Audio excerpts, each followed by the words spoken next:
Hi, I'm Fernando Pereira from UFMG, and today we shall talk about a beautiful connection that exists between SSA-form programs and a family of graphs that is called Chordal. Chordal graphs are intersection graphs. Intersection graphs are defined over sets of sets. Each set gives us a vertex, and we have an edge between two vertices if their corresponding sets have no empty intersection. There are many types of intersection graphs. We have already seen one kind of them, the interval graphs. Interval graphs are intersection graphs, where the sets are segments on a line. Another kind of intersection graphs are the chordal graphs. They are the intersection of subtrees in a tree. We have an example in this figure. We have subtrees with different colors. And whenever two subtrees have an overlap, we have an edge between their edges. But what does that have to do with SSA-form programs? To find the answer to this question, let us look into the dominance tree of an SSA-form program. So we have an SSA-form program here on the right. What is it? Its dominance tree? Here you have it, the dominance tree. Now let's draw the live ranges of the variables of this program over the dominance tree. Here they are.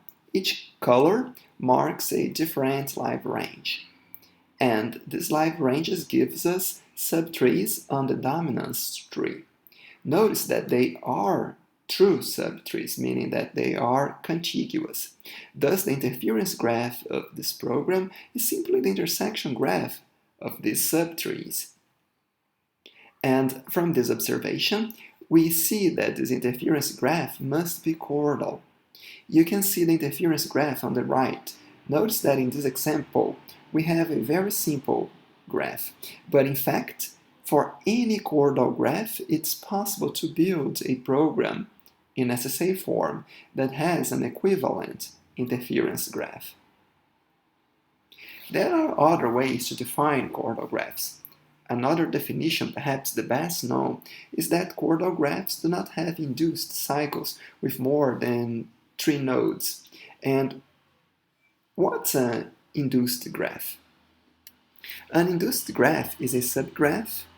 However, we maintain all the edges linking vertices that remain in the subgraph. That is, we pick some vertices from the original graph and maintain all the edges that connect these vertices. With this definition, can you tell which graphs in these 4 examples are chordal? The right answer is only A and D. You might be tempted to say that B is chordal, but that's not the case. If we remove the center node, we get C4, which is not chordal. Anyways, we shall use this fact in the next class to give a formal proof that any program in SSA form will have a chordal interference graph. Until there, you feel free to write me with questions and comments. Thank you.